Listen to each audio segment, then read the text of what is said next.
second half of my craptastic presentation of The World Is Not Enough. And also, more discussion about No Time to Die. Full disclosure, there will be full spoilers, so if you haven't seen the film, walk away now. Yep. Spoiler ban window lifted in 5, 4, 3, 2, 1. Okay, spoiler ban lifted. Okay, so do you want to go first in discussing what the big spoiler of the movie? The biggest spoiler? Like, you want me to say what happens at the very end? Yep, you guys have been warned. James gets poisoned and then eats it. Yeah, how did you feel about Bond dying? With that little insurance policy the villain had, I kind of wasn't surprised if he actually used it on him, but I'm like, damn, that sucks. Well, that's a big sign that, whoever is the new James Bond will obviously be in a separate timeline. Escaped with a nuclear warhead. Yeah. I don't think they're gonna go back to the Connery Brosnan timeline, at least I don't think. It's just a question of, where do you think they're gonna go from there? It looks that way. What is your current situation? I've overlooked Just, one critical element. I don't know, maybe the next movie should be about how Bond gets trained to be a 00 agent. Well, just an agent in general. I don't know, maybe that should be the next movie, because we're never actually shown how the agents are trained or anything like that. But, yeah, I think that's a part of the film that the audience is gonna be split on Bond, Daniel Craig's Bond dying at the end. And then at the very end it says, James Bond will return. We're like, I don't think you're gonna be able to do it that way. I just remember in the theater when it got to that part, I'm a credits watcher, I like to watch it all the way to the end. And yeah, I was just waiting to see if it said James Bond will return, and I'm just like, out loud, well, everyone was pretty much gone, except for my friends I was watching with. I'm just like, I said out loud, how? Yeah. How? Like, not angry. No, I didn't say like angrily, just in a very confused tone. Just like, what? Yeah, because I was, yeah, because I remember it's like everyone else was already leaving the theater, and there was just like me and two other people. It's like, James Bond will return. And I just said out loud, or I'm will afraid he? I cannot help you. Lenar is too dangerous to cross, even for the sake of our old friend. But yeah, were you kill kind of me, even if he split found on out his you were here death? talking to Like, me. do you think they should have just killed him off, or? They've stolen a nuclear warhead and Well, at this point, it's like he's not gonna go under retirement because it's like I see that I have no they went choice. out of their way to just I will end make you a deal. everything related to Keep Bond those slugs then and outside away there. from Like me, they wanted it to and be I'll like give you everything the I actual have swan on my song. knowledge in Electra. My records are Yeah, stored it's on a like, computer in the compared office to of all officials the other further out from the shore. Final Fantasy Bond actors have gotten, this one actually was a conclusion. It actually was a send-off. Like, Diner Day and License to Kill were not supposed to be, you know, Brosnan and Dalton's final films. A View to Kill the Living Daylights was just, well, it's just point A to point B, continuation. Even though Dalton being a darker deviation from more, it was still a continuation from those two films. And then, of course, Lazenby only had one film, so that doesn't really count. And then Connery technically got 3 endings, but once again, even then, you know, Never Say Never Again doesn't really count, even though he does say I'll never come back to be an agent again. But canonically speaking, yeah, this one actually felt like a conclusion. It actually felt like a send-off. Yeah, it's like Better or worse. Yeah, it's like you kill off Felix, you kill off Blofeld. And you kill off one.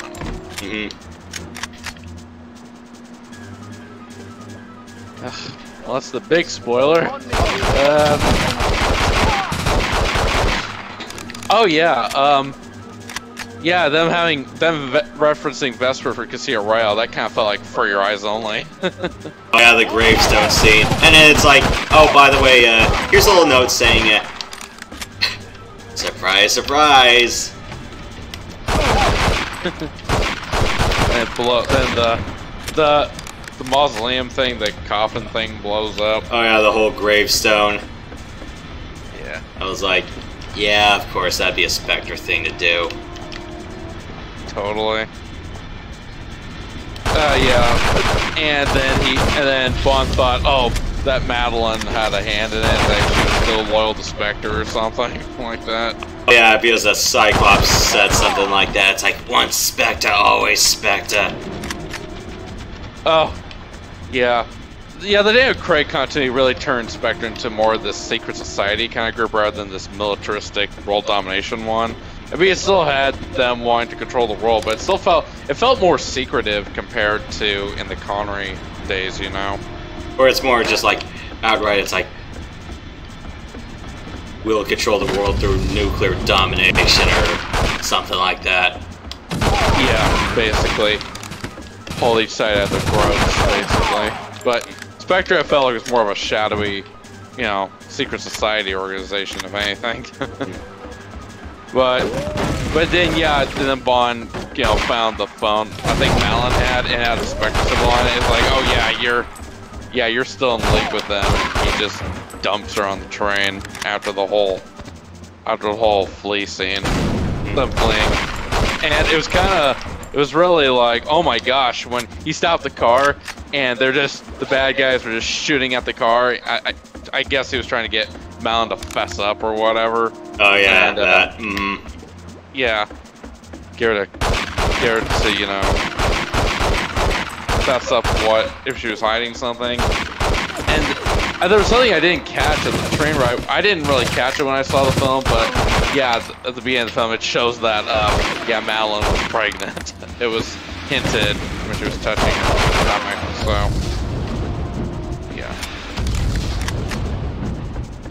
yeah, which I'll discuss that part later. But how did you feel about the opening music? I mean, Billie Eilish is a song for No Time to Die's kind of been out for a while, but how would you rank that among Craig's theme songs? Ooh. Like in the middle? I'd say it's like, as a swan song, it's perfect. As a song that fit the film, yes. As far as like, would I consider it like the best Bond theme of the Craig era? Oh god, no. I'd probably put Skyfall and You Know My Name a bit over it, just narrowly though. Yeah. So yeah, basically put in the middle. Overall, not as a swan songs, you know, music for a final film, but just yeah, just every film in the Craig era in general. Oh shit, you died. But I got hit by a rocket twice. Yep. And then I think the film jumps ahead 5 years, I believe. Because it does.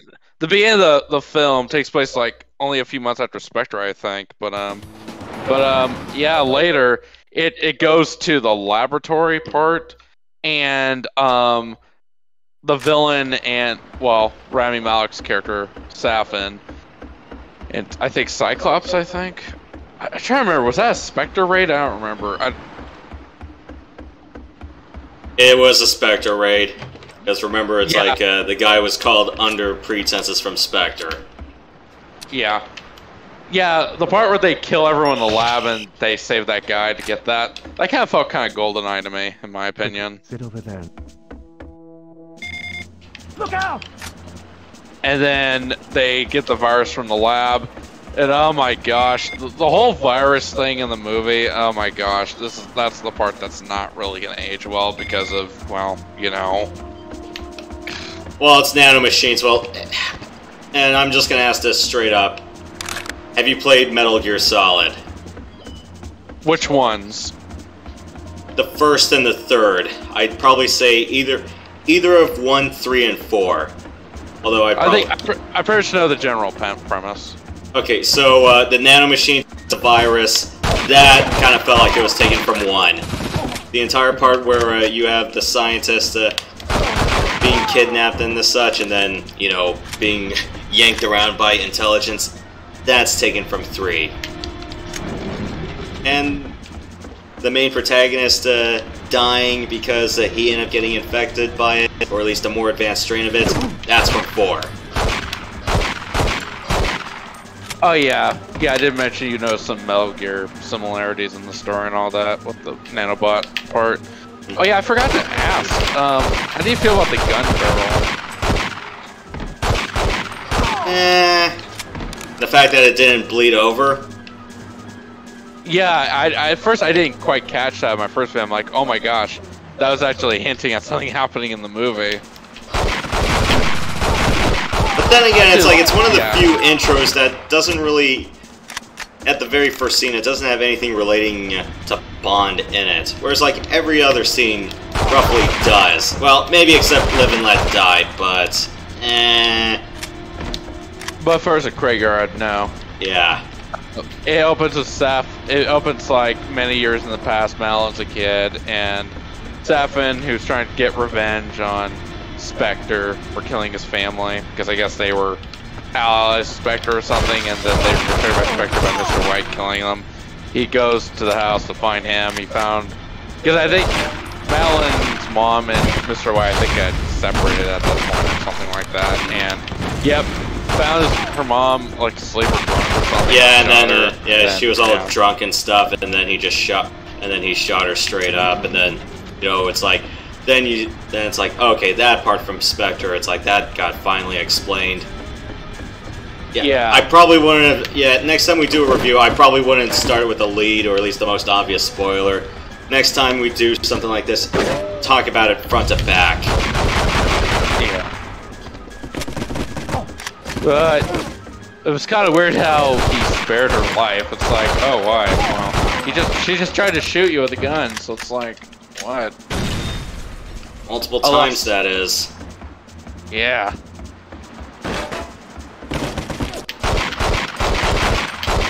But, yes,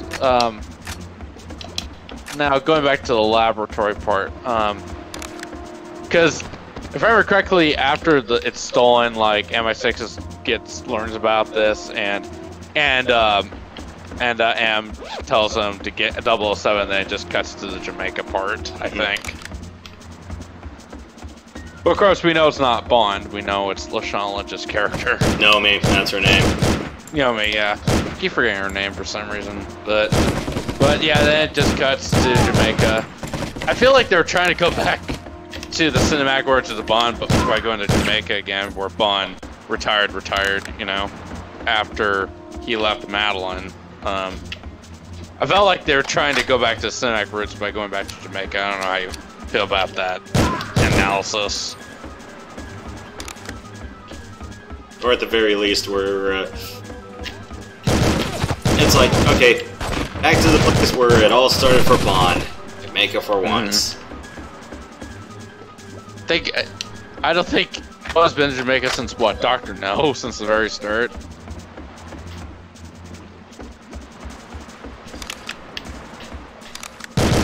Yeah.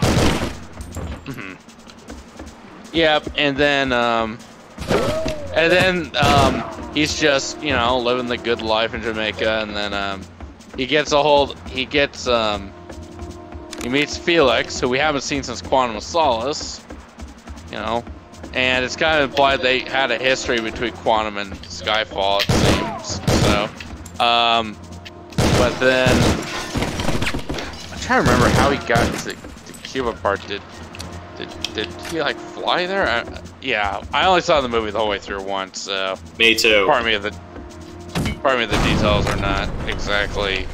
I read the big stuff, but yeah, anyways, Felix just tells him about, what was happening and what to do. And basically he had a job for Bond to basically, be a liaison with the CIA and, find Spectre, I think, and... No, it was to find that scientist. Yeah, oh yeah, scientist. Yeah, Because normally it's like, Allied intelligence would work together, but then it's like, Bond's like, wait a minute, it's like, why isn't MI6 and the CIA working on this together? And then he realizes M is full of something. Yeah, because of the, well, connection to the virus, yeah. What was I gonna say? Yeah, and then they go to, yeah, I know he goes to Cuba next, and then Felix says, oh yeah, there's a contact I have there that can help you out, and Armis's character. And Bond and them meet up, and they spy in a Spectre meeting, and I think it kind of cuts the part where it shows Blofeld is in the, forget the name of the prison. I think it was like Dartmouth or something. Yeah, something like that. And they're throwing a birthday party for him at the Spectre get-together, and there's a bionic eye or some sort. I just call it, yeah. There's him. And then it's like, you see the scientist, and then you realize that he's probably double-crossing Spectre just by switching the targeting chip. Like I said, the cues from Metal Gear Solid 1, you know, a nanomachine-based weapon that would kill someone based on their target DNA. Yeah, of course he reverses the virus where instead of killing, like, a desired target for Spectre, it kills, spoiler warning, it kills everyone, every member of Spectre in that building. Yeah, it was basically, it's like, here's the blood sample, it's Bond's. But instead of, like, targeting him specifically, he just says, okay, spare this guy, kill everyone else. And with that, Spectre is pretty much dead, save for Blofeld. How did you feel about killing everyone off in Spectre? Every member of Spectre in the world was there at that party. How did you feel about that? I was a little bit surprised. Okay. It's like, okay, who the hell would be willing to kill all of Spectre this time? Or it's like, okay, who's telling the scientist, okay, double-cross everybody? Apparently, unless he just wanted to say, it's like, yeah, he was taken by Spectre, and then he just said, I'm done with all your crap. You also kind of forgot there was a guy who seemingly looked like a big goody two-shoes with Felix while they were in Jamaica. Uh-oh. The Mormon. Yeah, it's like... The Mormon guy. Mm-hmm. That's what they called him. The Mormon guy? Yes. Mm-hmm. Yes. I remember that. I know the character's face, and just for some reason I'm not picking up his name. It's Logan Ash. That's Logan the character. Ash. Yeah, now I remember. Yeah, Logan Ash. Do you ever get the feeling when you saw Logan Ash with Felix in the bar? Do you get the feeling that, yeah, this guy's probably gonna double-cross everyone at the last minute? Yeah, he kind of looks like he had that sort of, I want to say that kind of smiley rapist demeanor. Yeah, kinda, now that you mention it, yeah, he kinda did. But, yeah, I was like... Yeah, and, yeah, that was after, yes, the Spectre assassination. And, no, but, remember they met before. Yeah. And then Bond's like, okay, who the hell tipped him off? And then he figures out it's like it was Ash, and then he just gut shoots Felix. We're like, well, shit. It's like, damn, man, it's like, you went that far, huh? You're like, wow, they're just killing everyone off, huh? Mm-hmm. How do you feel about Felix's death? I just remember him. I was like, yeah, I remember him getting shot by Logan Ash. I do remember him, you know, succumbing to his wounds and the ship is sinking and all that. Yeah, and he's like, and Felix is still like, can you at least forgive yourself for at least 5 seconds? Stop blaming yourself for Vesper. I mean, Bond's already made his peace with that earlier, but even then, Felix is like, yeah, don't forget. It's kind of, I know we kind of want to do it front to back, but I just find it a little, okay, I thought he kind of got over Vesper, but I guess just, you don't totally get over someone, even after that time, I guess. Either that or Felix didn't know, he's like, yeah. He's like, he remembers, it's like, Bond is still the kind of guy to not let go of that. Yeah.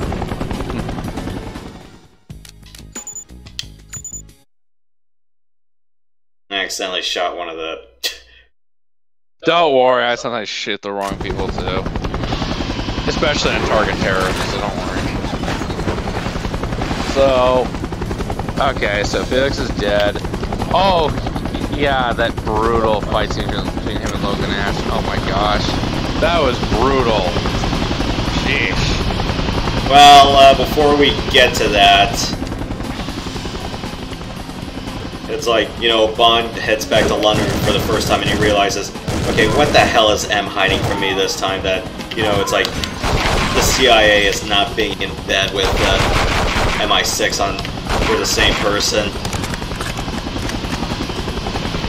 But even before that, what'd you think of, you know, Felix's friend? Logan? Oh, the woman. I forgot her name. I really should have looked at Ana de Armas's character? Yeah. I mean, just look at the name. She was amazing. My gosh.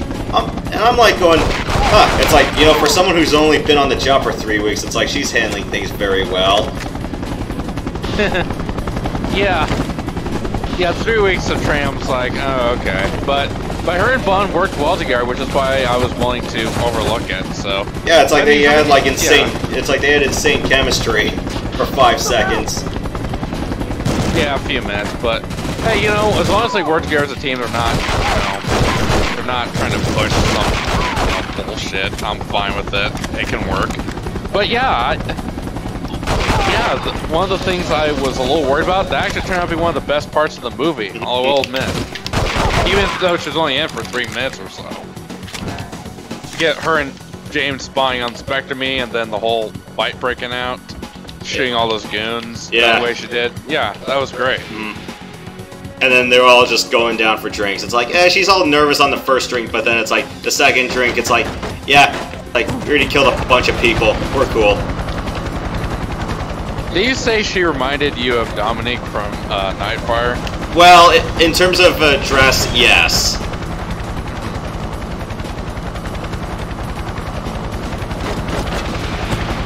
But yeah, you never know, they might do a spin-off movie on her, you never know. But yeah, how did you feel about the new 007? I mean, she's in the film throughout. Well, I can appreciate the snark war between her and Craig. Yeah. Now that was her in the film. Yeah, once again, it was one of the other things that I was a little worried about, but that actually turned out to be her and Craig's partnership in the whole film, in my opinion, was another great part of the movie too. I will admit that as well. Yeah, I guess we were all just worrying for 5 seconds. Oh, for the love of God, please do not Last Jedi this. Yes. Because that was the biggest concern coming in. It's like, okay, cool, that didn't happen. Yeah, it definitely was not as pushy in your face as I thought it would. Yeah, I do believe Craig and Lashana had a great chemistry together. I think they really worked well together, and yeah, that was another great part of the film, was seeing them go off, just play off of each other and just help each other out.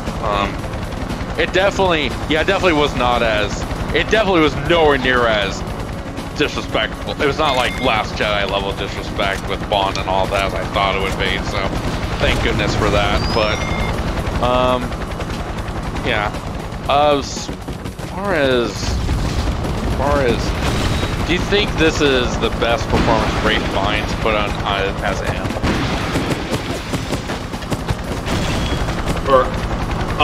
For M? Yeah. Yeah. I think, it kind of made him look like he was coming off as a dick at some points. Yes. He just has some baggage. I noticed there was a lot of alcohol around him, like, oh gosh, he's getting drunk.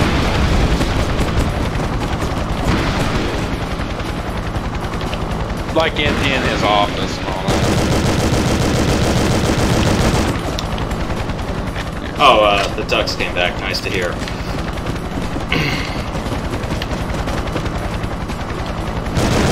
Yeah, it's like, for the supporting cast, you know, they did a decent job, all things considered. Yeah. Another thing I noticed is Craig portrays Bond. it kind of shifted between dark and gritty and, you know, lighthearted and jokey sometimes. I didn't have a problem with it. I was just like, oh wow, I guess they want to have it both ways. Yeah. Kind of like how Dalton was like, you know, all happy-go-lucky at some points, and then it's like, he was moody as the situation demanded. Yes. But this one, I feel like, oh yeah, they definitely want to have a blend of both, you know? Mm. I'm not saying it's a problem. I mean, some people who love the darker, grittier tone that Craig had throughout his films might be like, oh, okay. You know, but yeah, I feel like Craig never repeats a performance. He always does something different for each of his films. Yeah. It's like one person, it's like, oh, he's like this cocky, young, arrogant agent, and who's still full of snark. Second one, it's like, he's mellowed out a bit, but otherwise, you know, kind of in complete I hate my job mode sometimes still. Then, you know, Skyfall. Skyfall, he's more like seasoned vet now. Or rather, more like seasoned vet who just got completely broken. It's like, not being in the service a while does that to you. Mm-hmm. Spectre, he's like, yeah, just doing my job. Yeah, and he kind of does have the, GM, you shot me. Sheesh. Yeah. The only reason I came back is because MI6 got blown up, so. Where he's like, it's like, you trusted her to take the shot and she missed. It's like, you may want to rethink that. And Spectre, I think that's when he's like, okay, I think I've kind of seen it all at this point. Yeah. And then No Time to Die is like, yeah, you know what, I quit, but it's like, okay, fine. I'm doing this just because there's a personal stake. Yeah, and you were thinking of, and then you were talking about the, yeah, where were we? Oh yeah, the Spectre confrontation. But yeah, definitely it's like, those were some good moments together. Yeah, I'll it's like let's just down the shot glass and just keep working. Then it's like just crashing the car into the ladder. It's like, I can't believe I did that. It's like, yeah, you did. But yeah. Oh yeah, the Cuba part. Yeah, it's like it's like with Felix. I think he still thinks it's like, yeah, it's like Bond still hasn't gone over Vesperazzi. Let me just remind him one more time. Yeah, and yeah, I think after a Bond, well, yeah, him and M had a heated exchange, and he reveals about the was it Heracles or Hercules? Heracles program. Yeah, Heracles. Yeah, one of my friends was like, no, it's Heracles, not Hercules. That's the Roman, you know.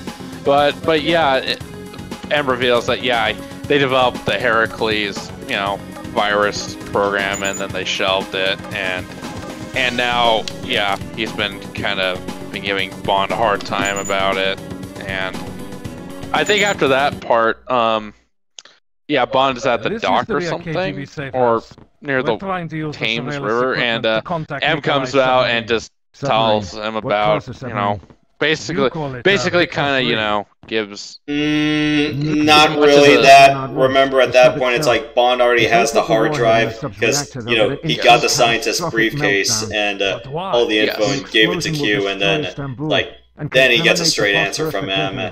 There'll be only one way to get her out of the Caspian Sea. And M's like, and M's like, how did you find out about this? And it's like, you know, it's like, Craig just winks for a second, and M's just going, oh, fucking course he did. It was Q. The signal's coming from here. Maiden's Tower. I'm trying to remember, after that part at the dock, where M talks to Bond out there, stop bullying, warning Renard. Did they go to Q's place, or was that beforehand? I don't remember. They went to Q's before. Him and Moneypenny went to Q's. Because at the time it's like, Q was working with an incomplete hard drive. Don't let him get away. Yeah. And Bond had the final piece, yep. Or better yet, the whole drive that wasn't broken. Oh yeah, I did hear the On Her Majesty's Secret Service theme play in the background when Bond and them were talking. I'm like, oh gosh, yeah, they're really trying to somewhat parallel that film. Because Bond is technically no longer in active service. And, you know, it's like, oh great, we have another 007. It's like, there's only like 9 00 agents in the whole service. We're not gonna be short one just because you quit. Yeah. Oh yeah. I think after M talks to Bond, I think that's when they go to the prison where Blofeld's being held, if I remember right. Yeah, because it's like, unfortunately, it's like Blofeld's the only one who knows. He's only survives my respecter. He's the founder and the CEO. So, yeah. Another story. Blofeld's not in it for all that long. It's like what, 5 minutes or something like that. Yeah, just for that one prison scene. But then it's like before that, you know, it's like. Safin ends up finding Madeline and going, it's like, oh yeah, my father was this one gardener, and yeah, he died, and that was the rest of my family too. You know, playing the whole therapist shtick with Madeline. It's like, oh yeah, by the way, here's this box with my memories in it. Like, hopefully this looks familiar, and it's like, oh shit, the mask. Oh no, it's you from all those years ago. And it's like, remember me? That mask looked like something out of Phantom of the Opera or something like that. Like, I don't know, but honestly, yeah, that part of Madeline and Saf, I'm like, okay, are they gonna do a roll that's not enough thing here, or what are they gonna do? So. And they're like, oh yeah, by the way, you're the only person who can meet this guy, so put this on and kill him, and then we might call everything even. Maybe. Oh yeah, Safin gives her the Blofeld's DNA to kill him, and then when Bond and Madeline meet, yeah, she transfers it to Bond, and then at the part where Bond meets Blofeld after they do a whole spiel, Bond, you know, reaches for Blofeld's neck, and he's like, die, Blofeld, die! That was the part, yeah, okay, yeah. And then it's like Madeline sprays it, and then Bond touches her wrist, and he's like, wait a minute, you're still hiding something, aren't you?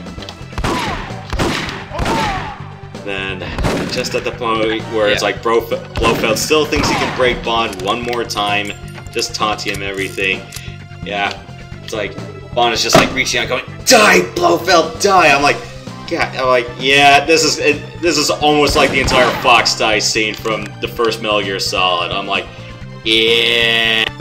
Remember, M's life is on the line. Yeah. I think that quote where Bond says, die, Blofeld, die, that was actually from the You Only Live Twice novel, actually. The Ian Fleming novel, not the movie. I wonder why isn't D Blofeld D? Yeah. But yeah, how did you feel about Blofeld being killed off like that? I was like, you know, at this point, it's like with Felix and Blofeld dying, I'm going, doesn't shock me. Yeah, I'm like, okay, who's next? Madeline gonna die off? Is James gonna die off? Yeah, I was just like, okay, well, I mean, the movie's not really so much about Blofeld, to be fair. I mean, and the movie, in my opinion, is not really so much about the villains and all that stuff. As far as, like, giving them, like, deep, you know, a deep character or anything like that, if that makes sense. It's really more about Madeline and Bond's relationship. Especially with the Billie Eilish song that began with it. You know, I gave it a listen a few times, and, yeah, stupid enough I did for my morning commute. I'm going, yeah, it's like, at first I thought it was Madeline's song, but then it's like, I give it a few more listens, I'm going, this is definitely Bond's song about Madeline. Because at that point, it's like, when you hear the lyrics, I'm like, wait a minute, it's like, James isn't the dishonest one in the relationship. You must hurry, Bond. Madeline was. But... Yeah, because at some point it's like, you're thinking, it's like, this really isn't so much like Bond's story. It's like, yes, he's the leading protagonist, but it's more like, it's really more Madeline's. Miss King would like to see you. Yeah. I'd say. I mean, after all, it opens up a scene with her, so...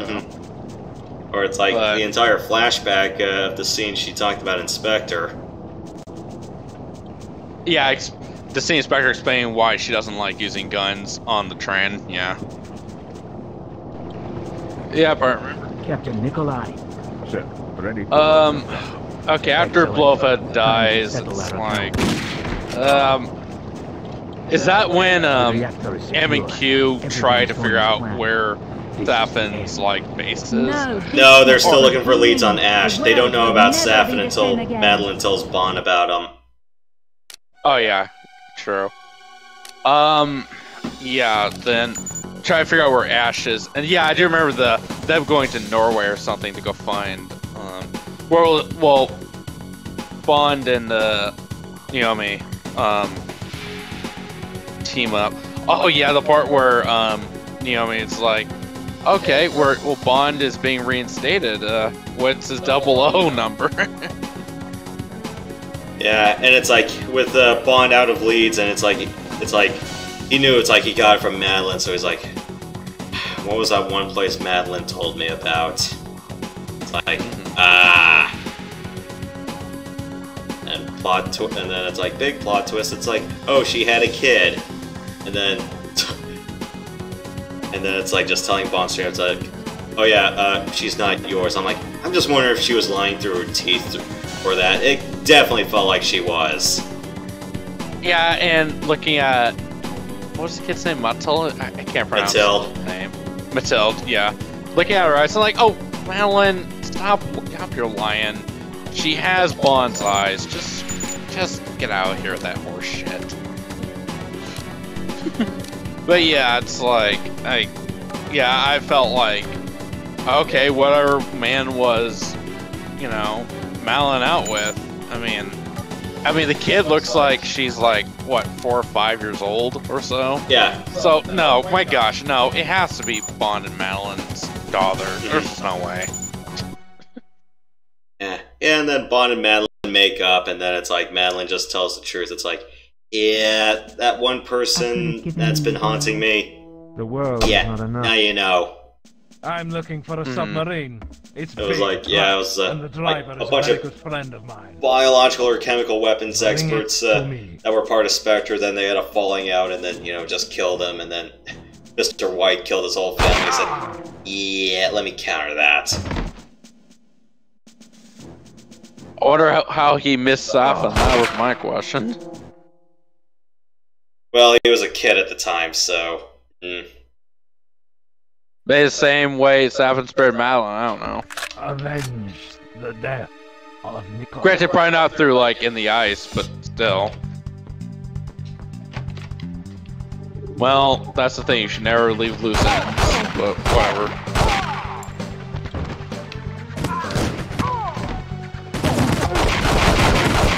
Yeah, my memory's just kind of fragmented of the film, so, yeah, and oh my gosh, the part where Bond kills Logan Ash with the car, just smashing the part of the car in his face, like, oh my gosh.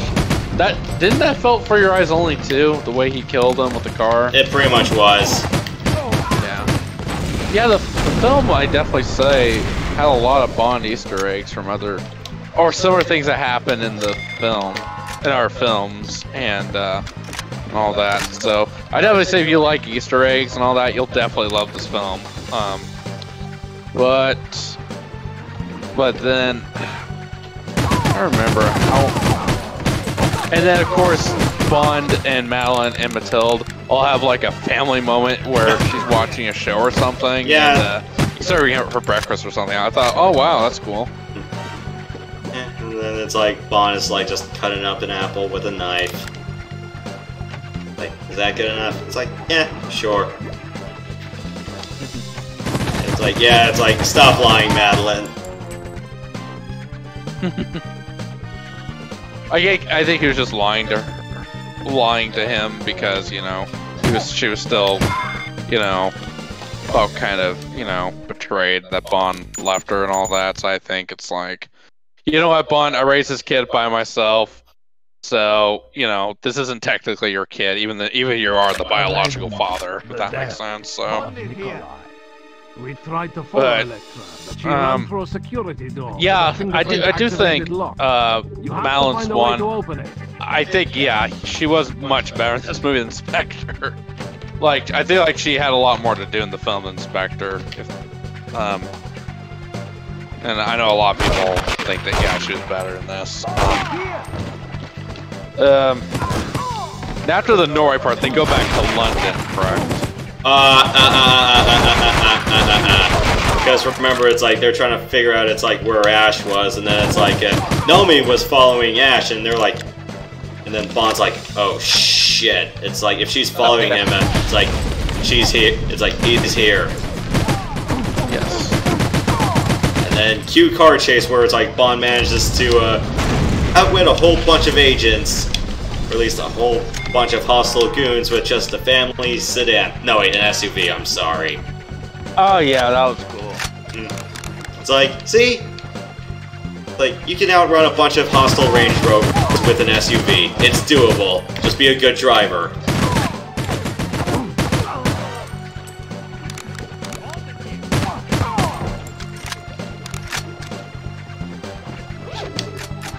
Actually, it felt like the first time Bond was a family man.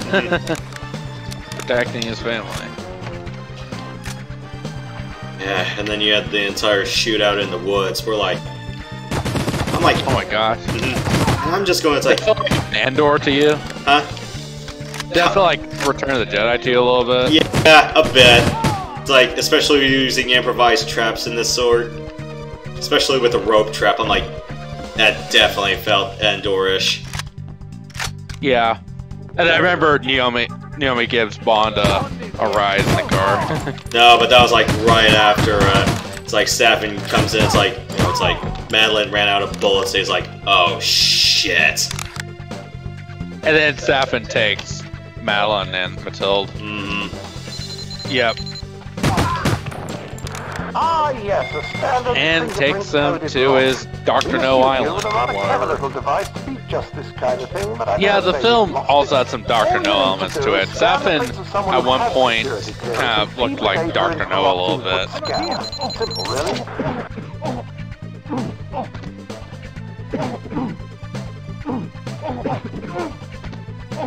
Can I just climb up this thing, please? Okay. Yeah, oh yeah, for the game, yeah, make sure you shoot out all the cameras in the rooms, that way you don't have to deal with the... If you destroy the cameras, you actually don't have to grapple up, you can just go through that doorway, that big doorway, and then you can just go up the stairs around the tower. But... Oh yeah, another awesome touch I thought was really cool was the big map in M's office showing, you know, the different locations surrounding Safin's, you know, base. I thought that was really cool. Sorry, James. I can't let you take But yeah, it's like after that, it's just like, where's my plane queue? He's like, oh yeah, by the way, it's finally here.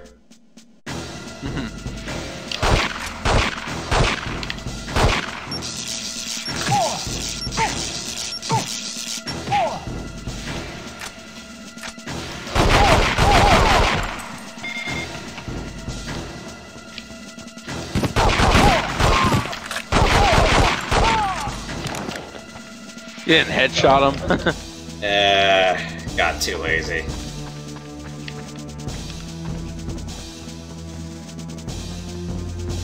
Also, oh yeah, but how did you feel about Safin as a villain? He kind of felt like definitely had that intimidation factor. Yes. But it's like, he didn't have this sort of whole grandiose thing. He was always just this no-nonsense as it got. Hello, James. Put the gun away. You wouldn't kill me. You'd miss me. I definitely think he was intimidating, but...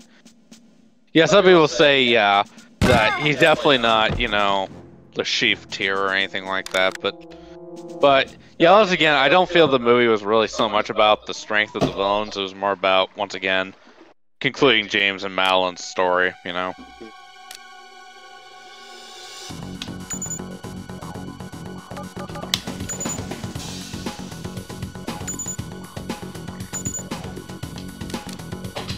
Oh yeah, and the part where Bond and Naomi, they get on the cargo plane or whatever.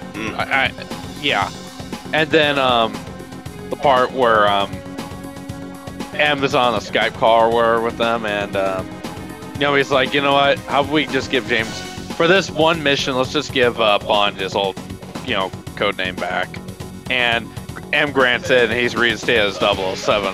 How do you feel about that? Do you feel like that was forced, or like, you know, do you feel like that was a nice touch? It was more like, you know, they just kept arguing with each other at some point, and they were like, yeah, you know what, he deserves it just for like 5 seconds. I mean, he's probably not going to go on any more missions after this, so you know what? Let's just have him have his last debut here, so. But yeah, I really liked how Bond and Naomi's whole arc went along. Like, I think they really grew to respect each other as the time went on. It definitely was not the, you know, she's just undermining Bond, making him, you know, look like an idiot, and she's just this, you know, perfect agent. Because Naomi makes plenty of mistakes too along the way. So yeah, I definitely liked how that all progressed with those two characters, but yeah, I do think it was really nice that he got, since he was technically reinstated as a double agent, they just gave his tile back, and since she was probably going to get it back anyways, so. But, yeah, the part where they actually go, out of the plane, that kind of felt like, somewhat like Tomorrow Never Dies, except, you know, they're not jetting, they're in a fighter. A glider. Yeah, a glider. And I think it was at that point that M told them, yeah, this Saffin's Island is in contested territory between Japan and Russia or something like that. Yeah, like Sakhalin Island territory. Not exactly, but close enough. Yeah, that also felt like a kind of a Tomorrow Never Dies plot point. You know, in Tomorrow Never Dies, they discover that the Devonshire had sank in Vietnamese waters, technically, even though they thought they were in international waters. Mm-hmm. Or, you know, it's like the Chinese saying, hey, this is our territory. Yeah. That kind of felt Tomorrow Never Dies to me, so. Yeah, and then I think they infiltrate Saffin's Island, and they have to fight their way to get there, and I think Bond, at some point, meets up with Safin and Matilda's there, and they have a little spiel together. Yeah, and then it's like Safin's just like, yeah, I have this kid hostage, what the hell are you gonna do now? Yeah. And it's kind of weird because Matilda bites his hand and he just lets her go free. I was like, what? Why? Well, I guess he figured, you know what, she's a kid, she can't do much. And also drop the stuffed animal while they were at it. Yeah. I love the quote where Bond's like, history doesn't look on nicely to those that play God or something like that. Well, then again, it's like, that's pretty much almost every Bond villain. Yeah. I mean, Safin was called the Invisible God or something like that, so. But.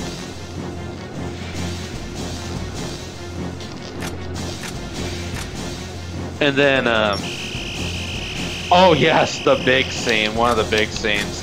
The part where Bond has to fights his way to the stairway, and he's going up each, you know, set of stairs to get to where Safin was, and there's goons coming out at every door on each level. He has to shoot everyone, and there's one part where he strangles a guy like he did in Casino Royale. I'm like, oh my gosh. And then the part where he manages to kill the Cyclops. We're like, holy shit! This is wow. That I will say that was actually really well shot. That was a long take actually up the stairs. It was like, my gosh, this is like one of the most brutal scenes the most kick-ass scenes I've seen out of a Bond film ever, I will admit. It's like, at some point, it's like, okay, he shot Gettler through the eye in Casino Royale. It's like, I didn't think he'd go nuts as to shock a dude in the eye. Yeah, yes. And then the eye blew up, right? Yes. Yeah, okay, I remember now. Yeah. We were just like, holy shit, when did James Bond become Jack Bauer?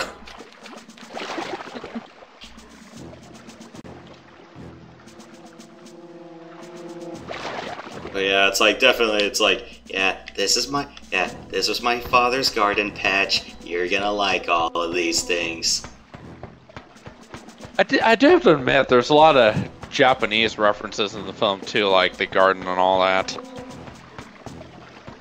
Because I think the director, Cary Fukunaga, I think he's of Japanese descent, if I remember right.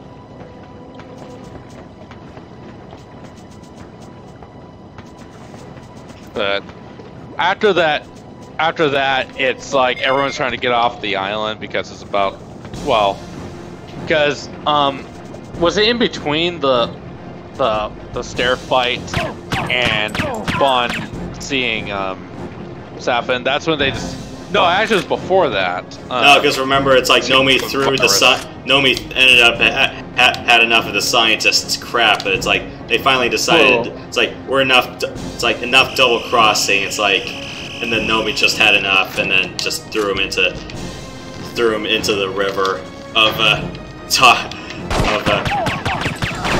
yeah, then he disintegrated, if I remember right.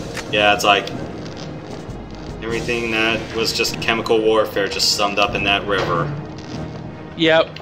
And yeah, the chemical river inside the base, that kind of felt a very Dr. No-ish to me too. Yeah. And also, yeah. Yeah, because at that point it's like M's like, you know what, you can just kill him anyway if it comes to that. Your license to kill, after all, it's your discretion to kill anyone to achieve your objectives. So. No, but M was pretty explicit, saying, yeah, you can kill him. Yeah, he's expendable. Yeah, but it's really cool. We got two double agents working together. That felt very GoldenEye to me too. I don't think we've seen that since the GoldenEye the film. As far as we're just talking only films and not games, so.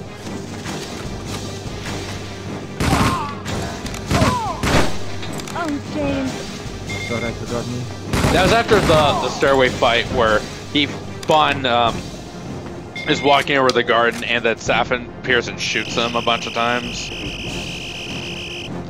What scene was that again? The scene where Bond is in the gardens, well, with the missile silos or whatever, and doors and everything, which are covered in water. Yeah, yeah, this part really references GoldenEye a few times because it reveals the base with the water parting and everything, and the missile silos and all that. But the part where Safin appears and shoots Bond with her gun, wasn't that gun loaded with the nanobots, or is this just the fun part where he puts the nanobot in Bond's body, where after Bond shot him a few times, he shot him a few times? No, okay. So that little vial that was damn it. That little vial that was Safin's insurance policy, that was to spite Bond and say, yeah, you're not going to be able to see Madeline again. Before it's too late. Yeah. But the part where he shot Bond up a few times, that was just a regular gun, right? Yeah. Okay. Okay, yeah, it's the part where he exposed Bond to the DNA sample of Matilda and Madeline. Well, that was more or less the fist. That was more or less the fist fight, because it's like Bond noticed he got scratched, and then it's like Saf just opens up that little vial, that little pendant. Mm-hmm. He's like, "Did you think I didn't have a trump card to play?" And then, yep, Bond gets infected, and he can never touch Madeline or Matilda ever again. I don't know if he can be near them, but I know he can't touch them, otherwise he'll die, because the DNA sample and that. No, because at that point, Heracles ended up being an airborne capable weapon. Okay. All right. So hence, yeah. hence the nuclear missiles. Oh yeah. Yeah, the part where Bond orders the nuclear missiles to be fired on the base. I think he ordered the nuclear missiles. Well, I don't know if they were nuclear missiles, but missiles from the ships that were around the island. I lost my. Those were cruise-capable missiles with MIRVs. Yes. Multiple independent rocket vehicles. Yeah, they split off into more. Yeah, they split off into separate missiles. Yeah. But yeah, didn't that remind you of Tomorrow Never Dies a little bit, where Bond orders the firing of the missiles on the base or ship? Yeah, but remember that wasn't Bond's call in Tomorrow Never Dies. He's like, yeah, it's like, let's try to get a preemptive strike on these clowns. Yes. But it's like this time it's like Bond's just saying, yeah, just do it, please. Of course, he orders the missiles to be fired before he got infected, if I remember right. Yeah, and then he's like, just launch them anyway. So like, Bond, you have a very small time window to get out of there, so, yeah. How did you feel about the missile Salvador parts where the missiles would just bounce off? I'm like, eh. No, because remember, sometimes hardened missile silos may take, you know, you're either going to need something like you're either going to need like a bunker-busting paveway, which, you know, is kind of hard to put on bunkers like that. No, which is pretty hard to launch on missiles like that, because typically, you know, you want them to be like 1,000 pounds. It's like, you're not going to have like an F-117 or like an F-22 on call from Japan. No. It was around that point that Japanese and Russian and the British forces were all colliding in one place, and yeah, a war is about to break out or something. Some kind of conflict's about to break out because they're all ticked off that each side is in what they think is in their territory, and Bond is, I guess, just all, you know. It's like screw diplomacy. It's like if we wait, you're all good. There's nothing left to save. Yeah. Like World War's gonna break out over the island. Or it's like, you know, it's like everyone's gonna die anyway. It's like you can talk this over without even causing a war like this. Yeah, but I think when he knew he could never see Mal and Matilda again. It's like, well, you know, they're my chance to get out of my life as a 00 agent and all that. They were the key out since Vesper's no longer around, but now I can't even do that. It's like, well, you know what? Spectre's gone, you know, Safet's gone, pretty much all the big evil organizations are gone, so it's like, you know what? My purpose is fulfilled. I'm just gonna die a hero. At least that was my analysis of it, so. But how do you feel about the manner Bond died? Like all the missiles coming in where he was and just blowing him up.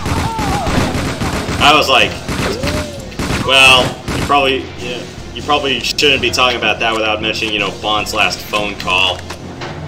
Oh, yeah. And him and Malin going back and forth, and Malin saying, "She has your eyes," and he's like, "Yeah, I know." And Malin wants him to come back, but then he tells her that, "Yeah, I've been infected with Heracles. I can never see you two again without killing you."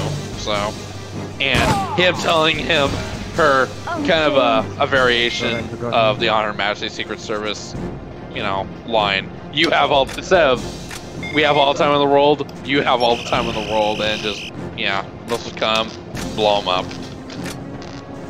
And it's like that poor stuffed bunny also had to die with him. Yep. My friend at the theater was like, you know what, Bond could have just, you know, just hidden in the you know, the base somewhere, but I'm like, no, it still would have killed him.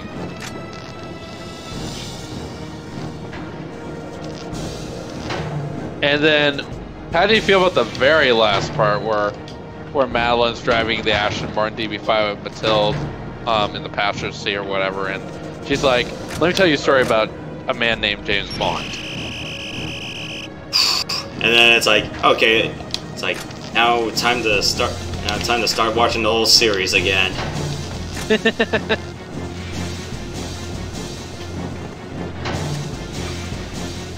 Yeah. Was there anything we missed or didn't talk about in the film? I think those are like the few main parts of the film. Yeah, I think it's like as far as like the main plot summary. Oh my god. This mission is starting to become a pain in the ass because I keep finding Christmas too early and I'm going, it's always some goon honestly, that's popping up.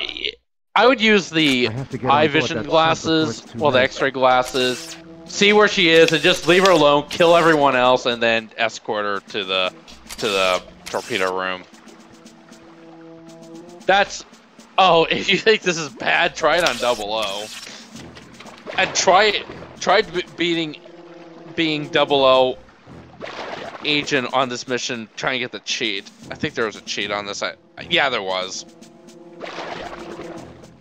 But I would have thought City of Walkways 2 would have been bad. I'm like, oh no, it's this mission. Yeah. Walkway 2 on double, especially 00, the trick is get her to the drawbridge and just shoot the helicopter. They won't. The helicopter will do low damage to you there.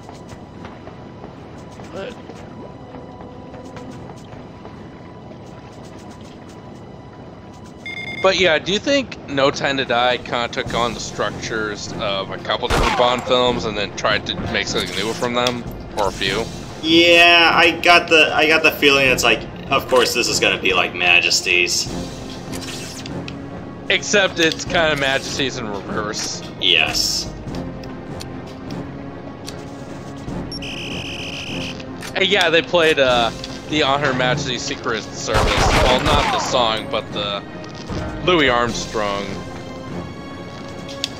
Was that Louis Armstrong's song? Let me see. Oh yeah, it was. It was Louis Armstrong. Who sung We Have All the Time in the World, that played when Bond and Tracy were, you know, hanging out. I was just, when that started playing the credits, I'm like, oh yeah, they definitely took some inspiration from that film in some ways.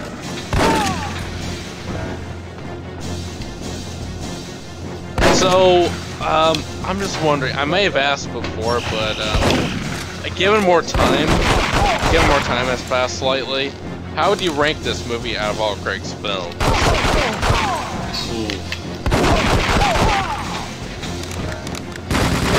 Like, I've already said that Casino Royale and Skyfall could flip-flop the top slot, so...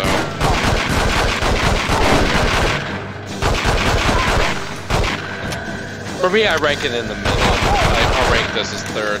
Spectre fourth, and Quantum Solace fifth.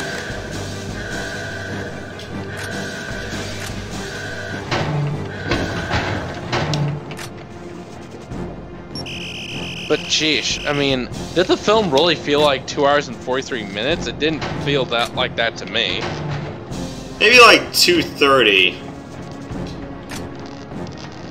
Yeah, but if you had told me it was a 2 hour long movie, I would have believed you. It was. I literally felt like the movie was that well paced that it didn't feel like that long.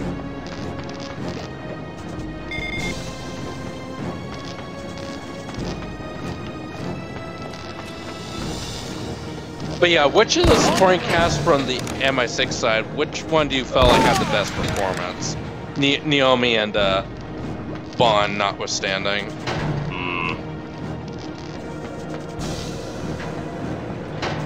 Q's pretty much been the same he's always been.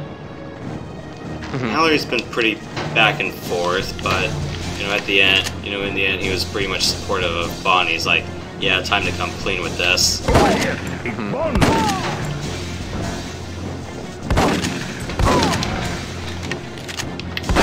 Yeah, I felt the MI6 cast utilized much better than Spectre. Spectre kind of went back and forth. It kind of cut back and forth jarringly. Yeah, I can tell you, I just hate this mission right now. I have to get on board that sub. Well, if I was there with you, I would help, but...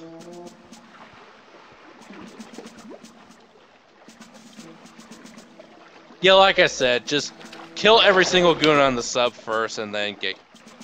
Do any guys respawn when someone hits the alarm? I don't know about respawn, but I know it alerts you to your position.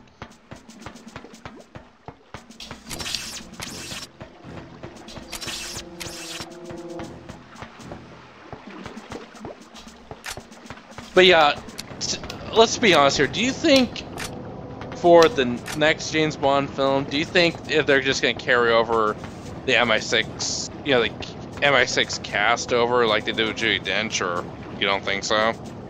Depends on how much time passes. Because I can guarantee you, they're not gonna do the Craig era anymore. That's done. Mm-hmm. And even if Bond didn't die, I honestly still think they would have. I still think they would have started a new timeline because Craig's Bond is definitely the most. Craig's timeline is definitely the most character arc driven out of the Bond series, out of any Bond actor, in my honest opinion. Like, every movie felt like an important part of his arc as a character. Like, no other Bond film, no other Bond actor has ever done anything like that. So, I mean, with this movie, it's like they are gonna have to kill him off, or they're gonna have to have him settle down with Madeline and Mathilde. And that would have been the end of his journey as a character, because Bond is this, you know, this MI6 agent slash assassin, and that's his job, that's his character. Well, if you have him do something other than that, well, you just finished his story, basically. So, but yeah, I think they also could. I think they could probably at least have Ralph Fiennes come back as M, albeit as a different character in a different timeline. As for the rest of the cast, yeah, I don't know. But yeah, I'm assuming it's being time passed me, like, if people are still available to do it and they're still interested. I'm guessing that's what you mean.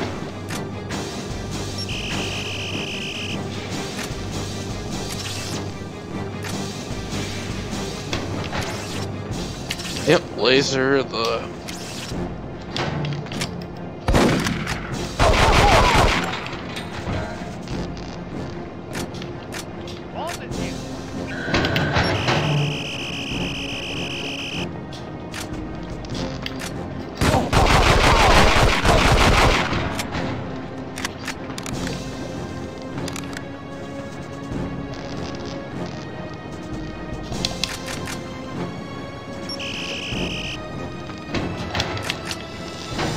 I have to spend more than like 5 points on the laser charge for that.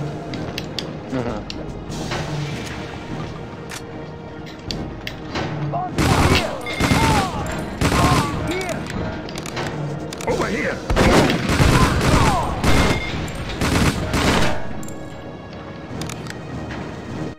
Ah, crap, I forgot about Christmas. Yeah, he shot the stereo controls before he got her to the torpedo room, yeah. Because now she's gonna drown.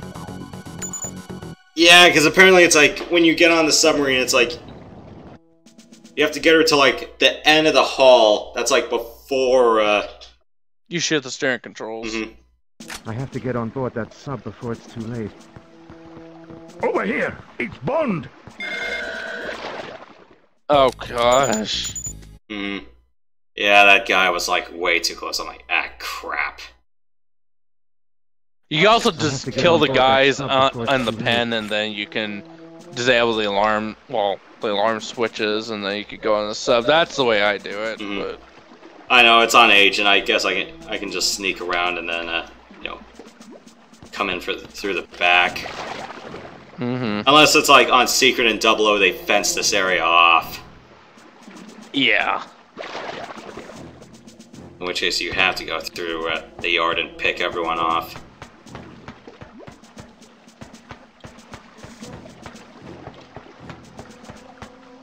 But yeah, any idea who's gonna be the next James Bond? I know Henry Cavill is kind of in the top part of the list.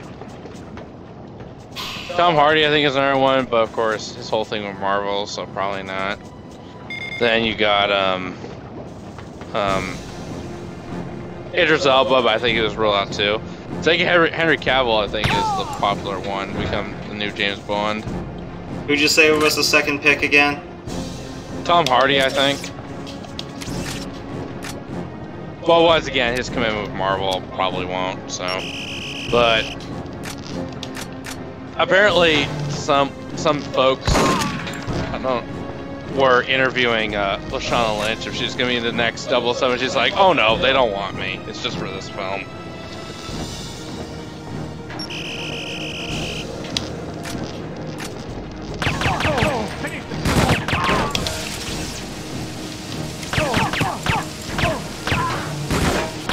But yeah, the second to last scene was them at the MI6 staff mourning Bond's death and them having a toast to him and all that.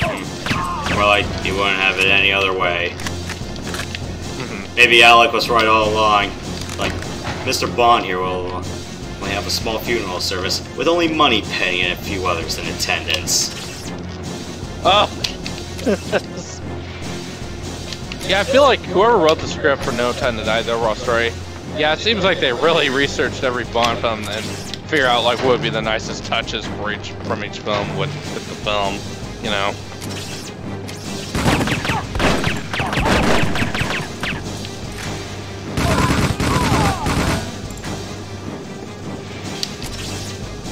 And I just wonder for the next Bond, if for the new timeline, I'm assuming, I just wonder if they'll bring Voxel back or not. Well, Voxel's pretty much trashed, so.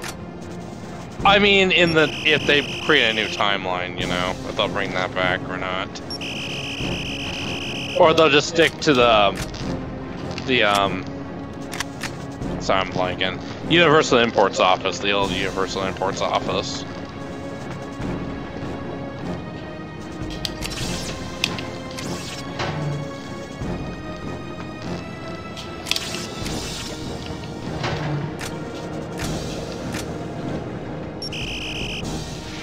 But I can guarantee you the next M is not going to be Judi Dench. I think she's done.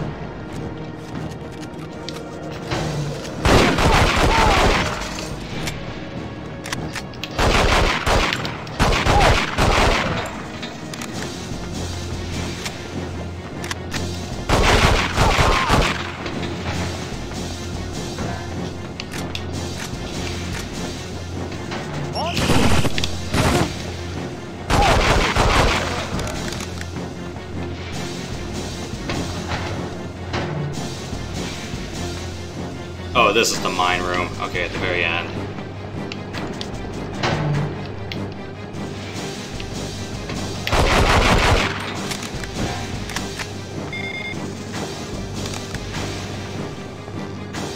Is anyone you would love to be the next James Bond by chance? Like, any favorite actors you would love to see take on the role? Not that I can name off the top of my head. As Dan Craig would probably say, just don't be shit or something like that.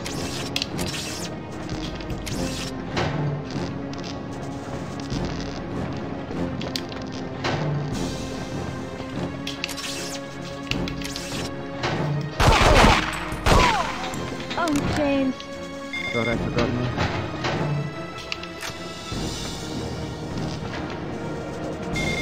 Ray Fiennes actually wanted to be James Bond for GoldenEye, but then Pierce got it actually. It shows Sean Bean too.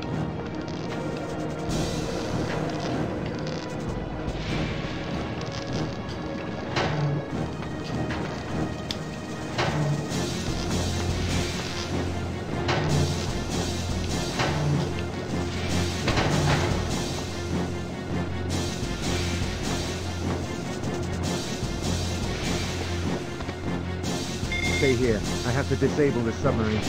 Okay, I'll wait here.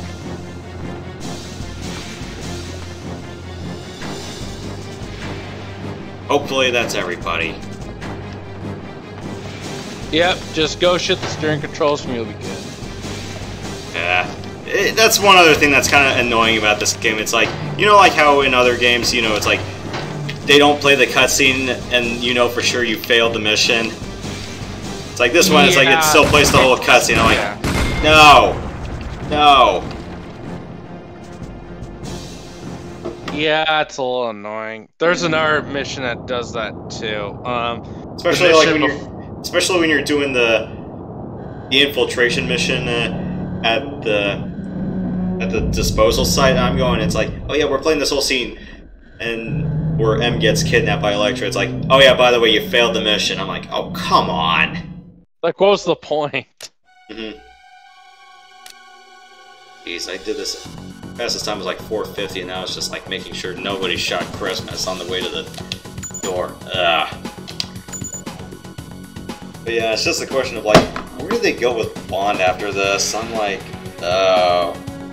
Like I said, they're gonna have to start a new timeline because I don't think we're gonna continue the story of Madeline and Mathilde. I think they're just gonna leave it off there. Mm-hmm.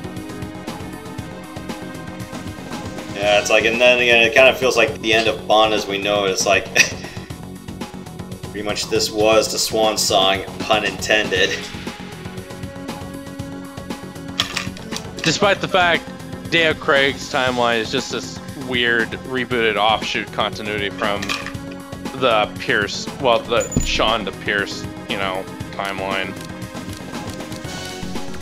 But yeah, it did feel like a James Bond conclusion film. For better or worse.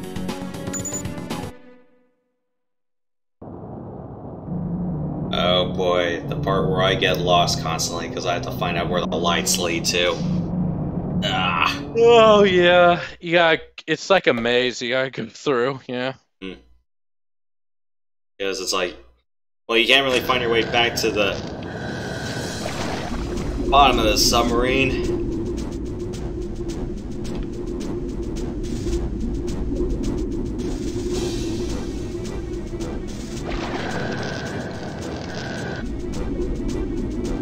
All I can do is just find some ammunition and stuff on the way through. What's the best guideline for this? Just follow the green lights? Yeah. Or blue.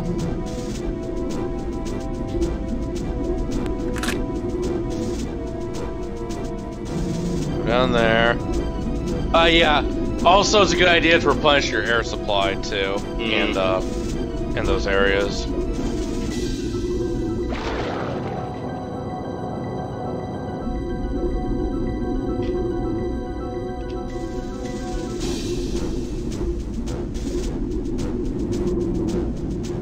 That's a dead end.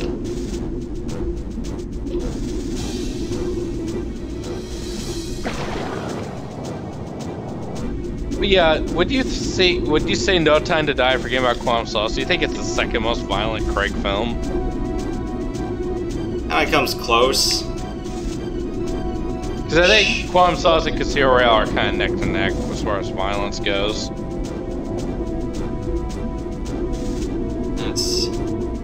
That's the conning tower ladder.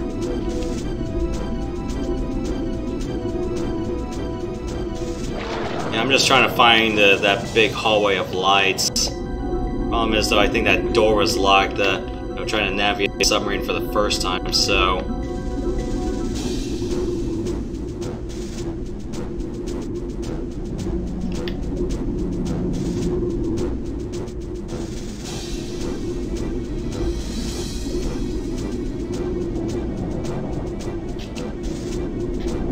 fan room.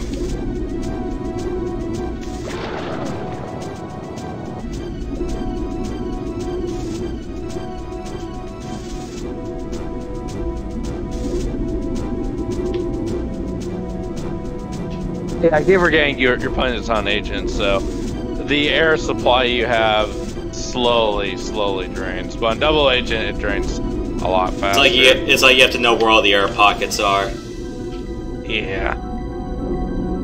Okay, I found the reactor shaft.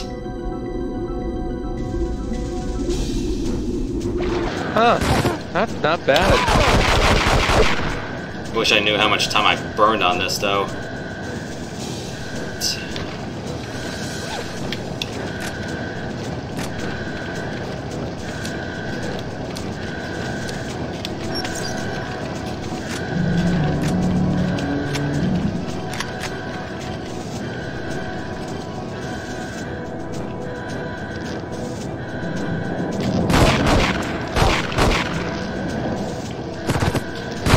You're not dead yet? Seriously? Oh, there's Renard. No proper boss fight. It would have been nice if even if it was a quick time event. That would be great. Like, all you do is push this button and then, you just, he's dead. Jam the rod back into his chest. I do like the line he gives, because in the movie he doesn't even give a line. He just stares at Bond with a rod in his chest and he just falls over. I feel nothing. Like, wow. That sounded creepy. Also felt like a delayed line, at least. Alright.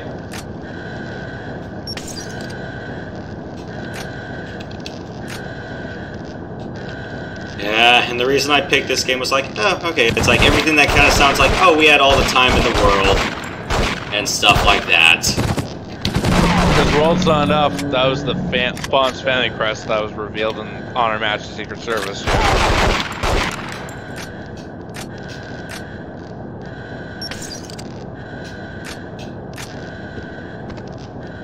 Now Craig's term over. Which James Bond actor do you think is the most Ian Fleming-like out of all the Bonds?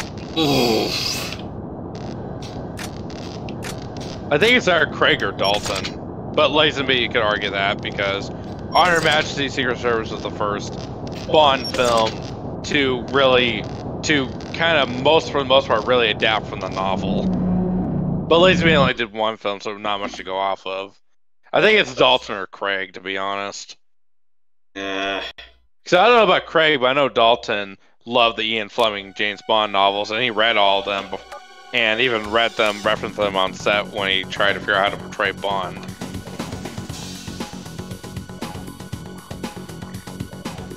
$450, it wasn't terrible, but I'm like, eh. Yeah, I know. Contemporary skins, I think... I forget which one those are, but yeah, that's a mission completion unlock. Not time-based.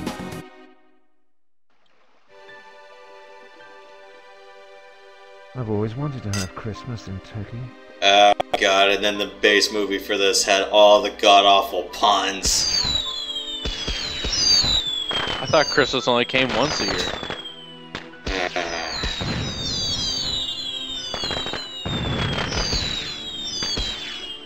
Remind me to get up off my ass and play Nightfire and Everything or Nothing one of these days. Problem is you can't stream it. Yeah.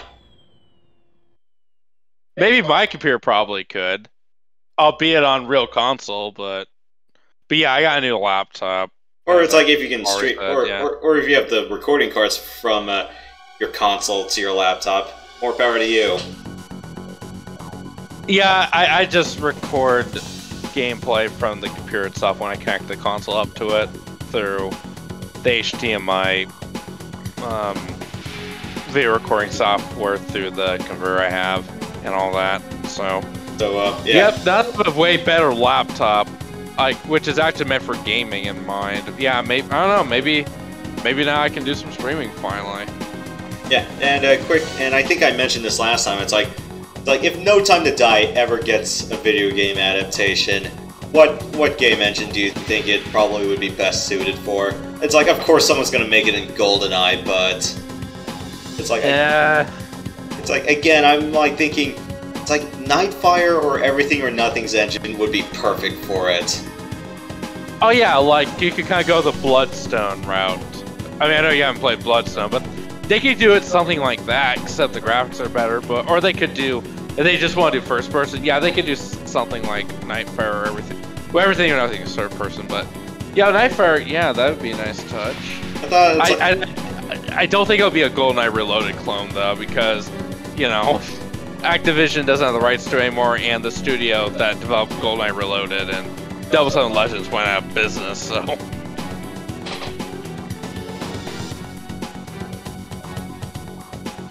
Go ahead. Yeah, because I was thinking, it's like, the reason I thought of Nightfire was like, okay, it's like, I guess you can do with a rail shooter or a driving segment. It's better than Age Under Fire, yeah. I couldn't finish that game for whatever reason. It's like I finished Nightfire, but Agent Under Fire just felt a bit too awkward for me. Well, that and the emu kept crashing during the driving segments, and that kind of pissed me off. So I was like, I'll give it another try, but no guarantees. Rage quit. Yeah, because I'm trying to drive through this whole city, because, you know, it's not like a linear-ish map. You know, it's like one of those whole city driving things, like, I don't know, say like Grand Theft Auto, Saints Row, or Simpsons Hit and Run. And I'm going, it's like, yeah. Where am I supposed to go in this town?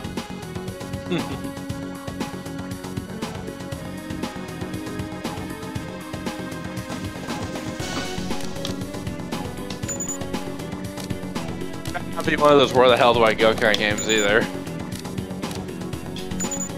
But yeah, if they do a No Time to Die game, it's like, what other extra venues could they go into besides the main storyline? Because I don't think they want to make it one-to-one with the movie. Or like, what other concession? Or it's like, what was in the original script?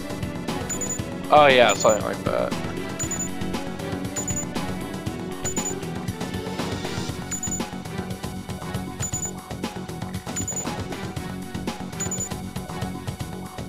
Of course, I have to beat the game on Secret or Double O to unlock more characters. Who knew? Yep, and you can also unlock more stuff by beating the time challenges in each mission too. I still gotta wrap that up on Worlds Enough because I think that I'm on the Istanbul part. I haven't done it in a while, but I gotta get back and finish up my cheat walkthrough, unlock walkthroughs. I haven't done anything with that in a while. But yeah, Istanbul and the main tower level, and then the very final mission where you kill Renard and all that. That doesn't have a cheat on any difficulty. It's just the submarine pen one where you infiltrate the submarine and all that. That one has a cheat, and on one of the difficulties, and then Maiden's Tower I think has one, and then Istanbul I think has one or two. I think. But other than that, I'm almost done with that. So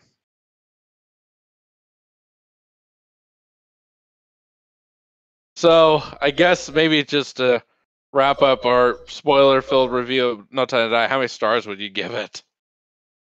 I'd say 4. Yeah, that sounds reasonable. 4, 3.5 to 4 stars. Yeah, I think that's reasonable. It's like, did the whole audience in your place cheer when Bond decided to shoot Seth in like 3 to 5? Like, he just emptied his whole clip on him. We were like, holy shit. Yeah, it has honestly some of the highs of the Craig era. I'll give it that. And dropping the car on Ash, we're like, yeah, that was gonna happen. Or it's like, he deserved it. Yeah, that's what you get for killing my friend, you basket case. Yeah, it's like they really went out of their way to make it feel like a finale. Yes. And it'll only be a matter of time before the Daniel Craig box set or all the 25 Bond film Blu-ray box set comes out. Yeah, it's like, are you willing to pay $250 for that? Hell yes, I have all the money. Yeah, I wouldn't blame you. I'm also going, as long as they have something like the classic special edition DVDs, because it's like when you get like the ones that are like after the special edition, it's like it's just the same menu format. I'm like, oh come on. Yeah, they didn't make for the special edition, because special editions went all the way up to before Die Another Day, right? Yes. Yeah, they didn't make like a custom like menu scheme for each one. I guess it just had the same silverish menu scheme that they all had, and then it just had like most from the films, and that was it. Yeah, because I'm just like wondering, it's like, yeah, the special editions, it's like, you know, it's like they definitely had their own feel. It's like every menu just felt like, you know, it was just like you were just being part of the experience. Or it's like or like every other, or it's like every film like had its own feel and identity to it. But yeah, it's like the current iterations that we got like for the first 20, because you know it's like Casino Royale, Quantum of Solace. You know, it's like each of the Craig ones had like their own menu. Well, kind of a menu. But yeah, it's like the special edition DVDs. It's like those kind of felt like yeah, you knew it's like it's a different Bond experience every time. The Ultimate ones is just like, yeah, it's just the same thing. I'm just like, yeah, if you guys are gonna do another home video compilation release, please at least do something like the special edition. Because with the ones, the Ultimate Edition we mentioned, it was just like a stacked scheme. Like there's no moments for the films and all that. Well, in my case, for the DVDs and Blu-rays, it was just like the same silver menu. You know, it's like, you know, you still got bubbles scrolling around the screen with you know, scenes coming along in the film. I'm like, ow. Yeah, those were the menus. Mm-hmm.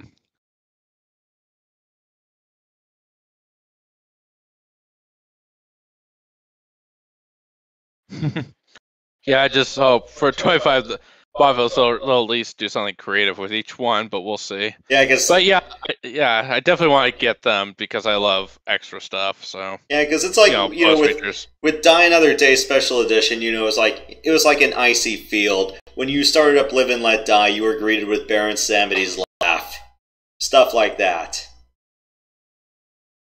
Oh, kind of like what the Star Trek DVDs did. Yeah.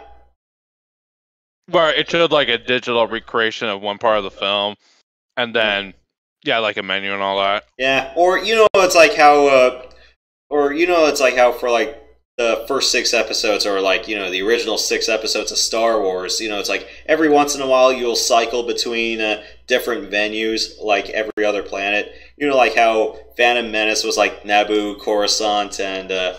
Yeah, you know, you're talking about. Yeah, or what other venues were in the films?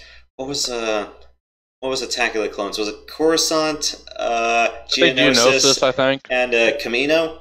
Yeah. Yeah, Kamino, yes. I don't know if they did Naboo again for Attack of the Clones. I don't think they did. They did. It was at the port, but I don't think so. Revenge of the Sith was Utapau, Mustafar for sure. Any place else? Maybe the Imperial Senate Chamber, maybe? I think there was another Coruscant one. Or I was thinking the Opera House scene.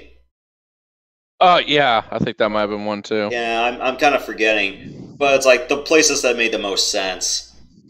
Yes. And then it's like A New Hope, Tatooine, duh. Yavin, duh. And maybe the Death Star if they needed a third place. Mm-hmm. Or like Empire Strikes Back. Well, it's gonna be Hoth, Cloud City, Hoth, Bespin, and Dagobah. So Return of the Jedi was like, you know, Tatooine one last time, and Endor. Yeah, it's I kind of like that. It's like, you know, DVD menus are really creative back then. Not anymore. It's just like, you know what? It's just like here's your sidebar while we have a demo reel footage. I'm like, oh, come on, that's not a menu. Like, where are those days gone? Remember when DVD menus were great? George Lucas remembers. Mm-hmm. But yeah, once the 25 Blu-ray set comes out, yeah, I'm definitely gonna get it. Yeah, it's like, I just hope Amazon doesn't screw it up. Yeah, because I'm just like, yeah, I just want to have the whole box set all over again. Because I remember, like, the last time I went to Fry's Electronics, it's like they definitely sold, like, here's the Connery collection, here's the Moore collection, here's the Pierce collection, and here's the, oh yeah, we're still not done with this yet, the Craig collection. I'm like, oh, come on. It's like, can't you wait until Craig's like done? Mm-hmm. But yeah, it's like, didn't they bundle Lazenby's film with Connery's, or no? I don't think that was the case. Because when I looked at the box set, I think it was exclusively Connery.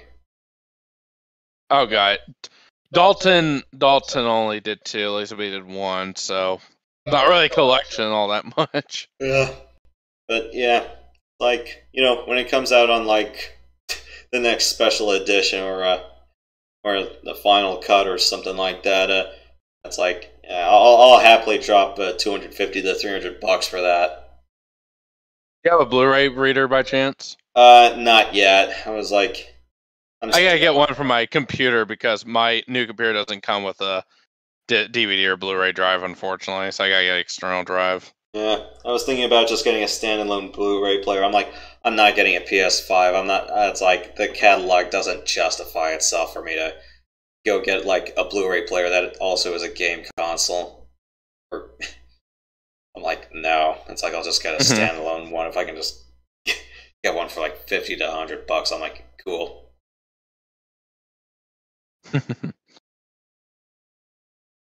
But yeah, I'd say overall, I liked No Time to Die. I think it's the best conclusion film that any Bond actor's ever gotten. I was pleasantly surprised with it overall. Yeah, I was like, okay, it's like coming with tempered expectations. It's like, okay, good. It's like didn't have too many expectations. I was just like, just you know, just be respectful to the Bond lore. You know, don't make it Last Jedi for James Bond. Just give us a damn good swan song for Craig, please. Yes. That's all I'm asking for. I don't think that's all that much. And just by respecting the lore alone, that's what sold it for me. So yeah.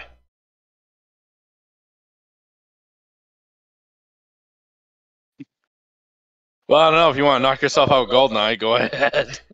Nah, not right now. My part. There's a part of my neck that's kind of acting up. I'm like, yeah, no. I need to lie down now. Yeah, no problem. But yeah, it's like when you're ready to do console streaming again, yeah, let me know. Remember, you got Metroid Prime Trilogy. I'll tag along for that one. Or maybe if I tried to stream one of the Bond games myself. Yeah, because if you have any, because if you still have your Wii U, you can still play your Wii games on it. Yeah, I still have my Wii U with me. It still works and all that. All right, cool.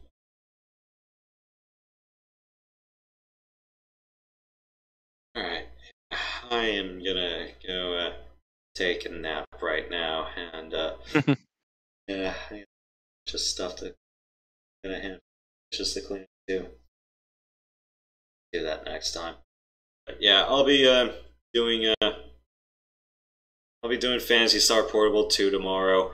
I'm gonna do it a little bit earlier because Event was watching the World Series today. I kind of decided to skip it, so I'll definitely watch tomorrow's game.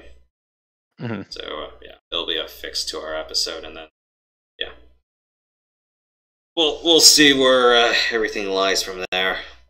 And remember, for like any of November, Jack Ryan and Austin Powers. Oh yeah, we're gonna have fun with that. Yeah, it's like let me know which Saturday. Let me know which 2 Saturdays of the month you want to do it, and then we'll just improv from there. Yeah, for sure. Thanksgiving break, you kind of want to take a break from stuff. Yeah. So yeah, we'll definitely So for the next few Saturdays, I'll be alternating between Phantasy Star Portable 2, and then we'll be doing a Jack Ryan and Austin Powers triple header.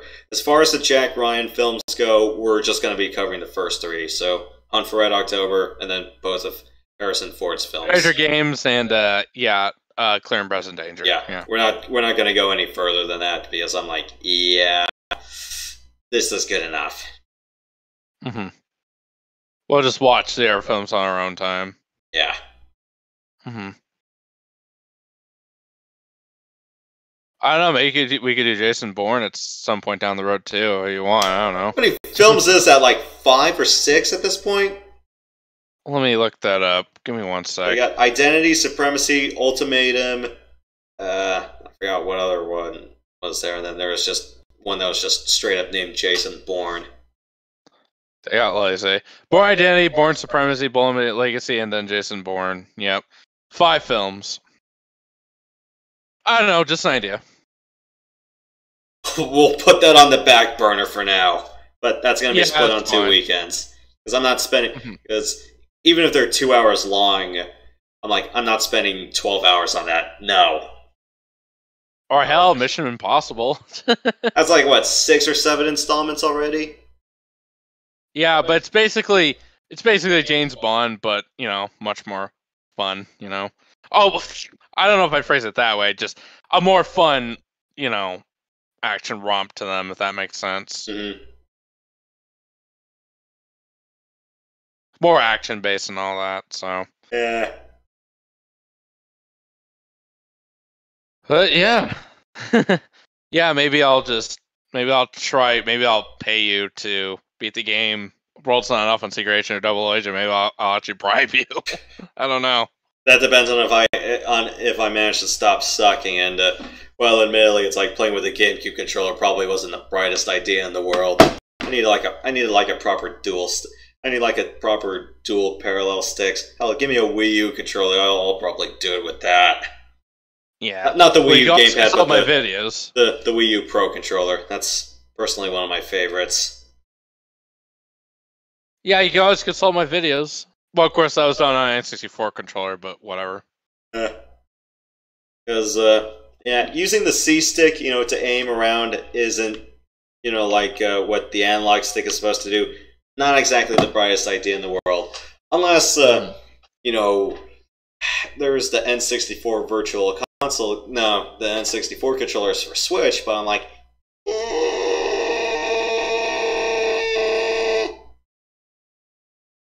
I just wonder if they would be stiff like the third-party controllers were, or if they're exact replicas of the N64 controllers back in the day. But hopefully without the sticks dying. Oh, yeah, the sticks being whacked out because of use. Mm-hmm. But yeah, I definitely want to get into streaming at some point. Yeah. I mean, my computer has a pretty good, spec layout. I think at this point it's just dependent on my internet connection. So I don't know. Maybe I'll do some tests before I consider going on to Twitch. Yeah. Yeah. But I'm available if you need any help setting up for that. Sure. Yeah, I got OBS installed on my computer too. All right. All right. That is everything, and I thought I had all the time in the world, but it turns out I don't. 'Cause even I need my nap time. And even I need to get on par with Yosh as far as streaming goes. But you know what? That comes soon enough. So yeah, I know. I do flight sims every once in a while. Maybe you can entertain people doing Hunter Killer every once in a while too. I thought you had a train wreck time with it. Well, it's more or less I haven't really, had the chance to, properly sit down and do it. Now, Falcon 4.0, that's a train wreck because I never really sat down and read the manual for it either. That was just simple plug and play. Well, when I read the manual, I'm going, well, shit. Like, I really need to sit down for a whole weekend and play this. I'm like, I don't feel like I have the time for that anymore. I mean, I could, but where's the fun in that? Mm-hmm.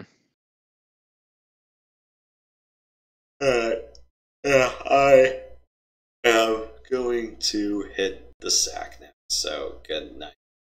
Good night, everyone. Bond on, and keep it real. Yeah. You have all the time in the world, so don't let keeping it real go wrong. Good night, guys.